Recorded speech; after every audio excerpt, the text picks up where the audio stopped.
എലപ്പുള്ളിയിൽ ആഹ്ലാദവുമായി കോൺഗ്രസും.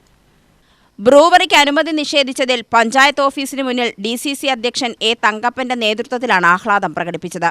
പ്രവർത്തകർ ലഡു വിതരണം നടത്തി. തങ്കപ്പൻ പരിപാടി ഉദ്ഘാടനം ചെയ്തു.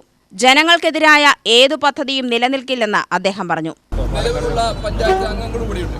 അവരുടെ കൂടി പോരാട്ടത്തിന്റെ ഫലമായി അത് കോടതിയുടെ ശ്രദ്ധയിൽപ്പെടുകയും കോടതി ധൃതി കാണിച്ചിട്ടുള്ള ആ അനുമതി നിഷേധിച്ച ആ കോടതി വിധിയെ ഞങ്ങൾ സ്വാഗതം ചെയ്യുന്നു.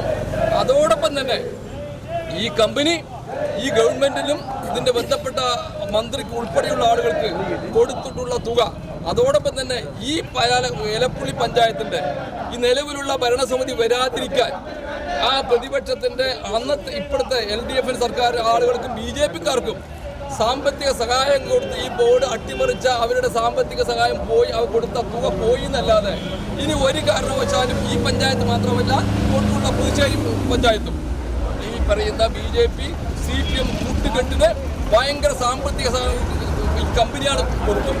ഈ കമ്പനിയുടെ സാമ്പത്തിക സഹായം കൂടെ ലക്ഷം നടത്തിയത്. അതുകൊണ്ട് തന്നെ ഈ കമ്പനി 4 മാസം കഴിഞ്ഞു കഴിഞ്ഞാൽ ഇവിടെ തെരഞ്ഞെടുപ്പ് നടന്നാൽ ഐക്യ ജനാധിപത്യ മുന്നണി അധികാരത്തിൽ വരും. അധികാരത്തിൽ വന്ന ഒരു കാരണവശാൽ ഈ കമ്പനി ഈ പ്രദേശത്ത് അനുവദിക്കില്ല. KPCC secretary C. ചന്ദ്രൻ, മുൻ panchayat president Revathi Babu, Palakkad block president Satheesh, Sunil തുടങ്ങിയവർ പങ്കെടുത്തു.